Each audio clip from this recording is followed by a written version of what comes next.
Pemirsa, kasus penyakit HIV/AIDS di Sumsel berdasarkan data Dinas Kesehatan pada tahun 2025 hingga bulan November mengalami peningkatan cukup signifikan dengan angka 763 kasus baru, dengan kota Palembang menjadi angka tertinggi kasus HIV/AIDS sebanyak 278 kasus.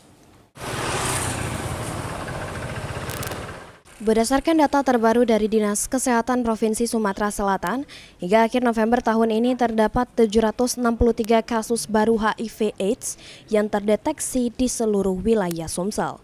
Disampaikan PJ Program HIV Dinkes Sumsel, Irma Tiara Rizky, berdasarkan tren selama 3 tahun terakhir, terjadi peningkatan kasus meski tidak terlalu signifikan.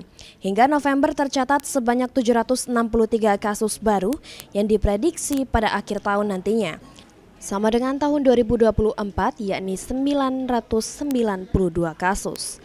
Penularan HIV/AIDS sendiri mayoritas masih melalui hubungan seksual yang tidak aman. Namun yang harus diperhatikan saat ini adanya pergeseran usia kasus baru yang sebelumnya pada usia 30 tahun ke atas kini menjadi 20 tahun ke atas. Untuk wilayah Sumsel rata-rata memiliki kasus baru, namun saat ini yang kota Palembang memiliki kasus terbanyak dengan 278 kasus.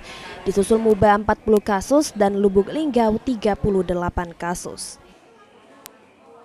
Kalau dilihat di tahun 2023 kita ada 870 kasus baru, kemudian 2024 ada 992 kasus baru, dan sampai dengan Oktober 2025 ini ada 763 kasus baru. Tapi dengan prediksi kemungkinan nanti di akhir Desember kurang lebih hampir sama dengan 2024. Untuk itu Dinkes Sumsel berupaya untuk memperluas layanan tes dan pengobatan HIV/AIDS, dan saat ini seluruh puskesmas di wilayah Sumsel dapat melakukan tes HIV, memfasilitasi distribusi pengobatan serta bekerja sama dengan OPD terkait edukasi sejak dini.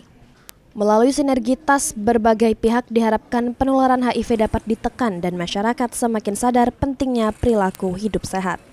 Ilham Wahyudi, PAL TV.